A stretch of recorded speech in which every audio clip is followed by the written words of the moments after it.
So, what exactly is staking? Is it possible for it to benefit me in earning passive income from my cryptocurrency? Is it dangerous? What more do I need to know before I begin? Well, you will find out if you stick around long enough. Hello and welcome to Clever Money, where we speak about all things money and how to monetize your time online intelligently. Before we get started, don't forget to subscribe to the channel and click the bell to get notified whenever a new video is released. So the topic for today is staking and how it works on Ethereum.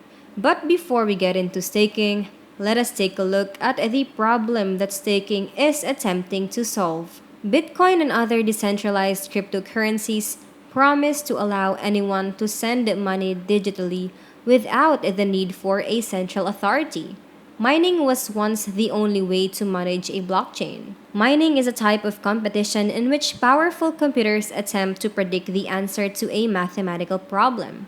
Whoever solves the solution first gets to put the next page of transactions into the ledger, commonly known as a block. The more powerful the computer you use for mining, the more predictions it can make in a second, boosting your chances of winning. The principles of arithmetic and probability make it extremely impossible for any single individual or group to establish a monopoly on updating the ledger, which is how decentralization is maintained. Proof of stake is a way of keeping a cryptocurrency's integrity by stopping users from printing coins they did not earn. While Bitcoin and Ethereum, the two most valuable cryptocurrencies by market capitalization, use a different method called proof of work. Ethereum is planning to switch to proof of stake to make the platform more scalable and reduce the network's energy consumption. Both proof of work and proof of stake are consensus mechanisms,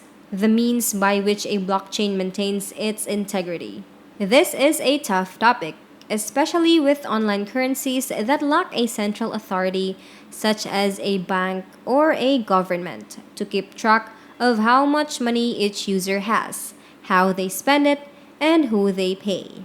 The Bitcoin network was the first to use proof of work to tackle this problem. Proof of stake has arisen as a feasible replacement that some academics believe is both more energy efficient and more secure. Running all of these supercomputers only to predict a number consumes a lot of electricity and has other drawbacks. Other alternative consensus processes have been proposed over the years as a result of these drawbacks. Proof of stake is a common option. People will stake actual currencies instead of committing electricity to run computers and try to win a contest. But how does it all come together? To put it another way, you simply lock a specific amount of money on a regular computer that is connected to the internet. In technical terms, your computer is referred to as a node, and your locked funds are referred to as your stake.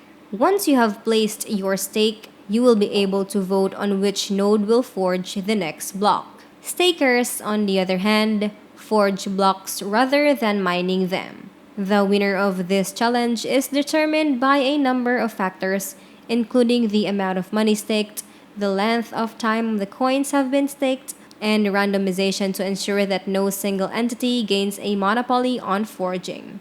In general, the contest winner gets to forge the next block of transactions and is compensated in coins for his contribution to the network.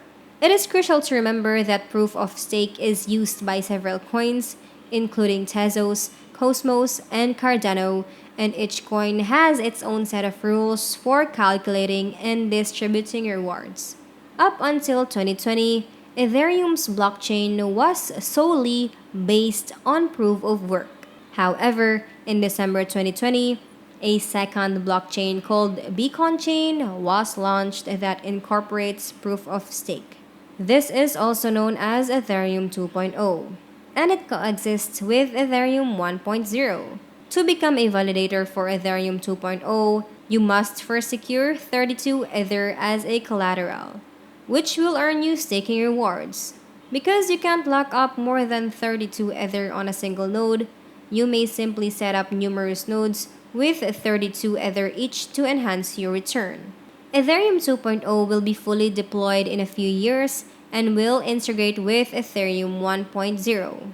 This event, dubbed the docking, will take place around 2022, after which Ethereum will just be a proof of stake network.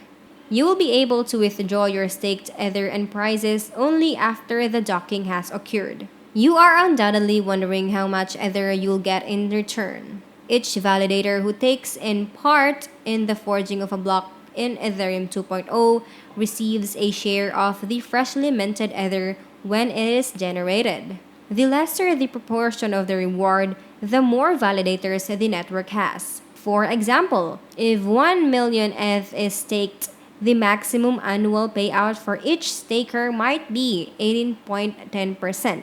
But if 3 million Ether is staked, the maximum annual rewarded rate drops to 10.45%. You may imagine the entire quantity of new Ether given as a fixed-sized pie. And the more validators who want a piece of that pie, the smaller each slice will be. So, where do I go to register? Signing up is not straightforward, though, because there are some restrictions to be aware of. Only 900 new validators are permitted on board each day. So you can imagine the waiting list is quite extensive. Furthermore, setting up your own validator necessitates technical knowledge, a dedicated computer, and 32 Ether, all of which pose obstacles that may prevent many individuals from participating. To make matters even more confusing, you could face penalties if you don't set up your validator appropriately, if it goes offline, or if it harms the network in any way. Slashing, the destruction of portions of your stake, and even banishment from the network are examples of these sanctions. All of the hazards I've just stated are the reason for the creation of some extra staking options. These options make it possible for regular people to stake ETH and earn staking rewards without having to put in the time or risk of hosting their own node. Staking services provided by exchanges are the simplest way to stake for a non-technical person. Even if you only have a tiny amount of coins, some exchanges will allow you to stake them through their validators for a fee. This eliminates the difficulty of maintaining your own validator, but you must relinquish custody of your coins to the exchange. Some exchanges will also let you take your staking earnings right away rather than waiting when Ethereum 2.0 is docked. Joining a stake pool is another alternative. Staking pools, like mining pools, are groups of people that band together to improve their chances of forging the next block. Because all of the funds are pooled together, staking pools also allow you to deposit less than the minimum staking amount. If you want to utilize a staking pool, you should investigate specific characteristics of the pool, such as the validity of its validators, pool fees, customer support, pool size, user reviews, and whether or not you must give up your private pool keys. Finally, as a service, there is the validator. These are businesses that will let you use their computers to run your own validator without having to set it up or maintain it. You will still need to deposit 32 ETH and pay a fee for this service because it is your own personal validator.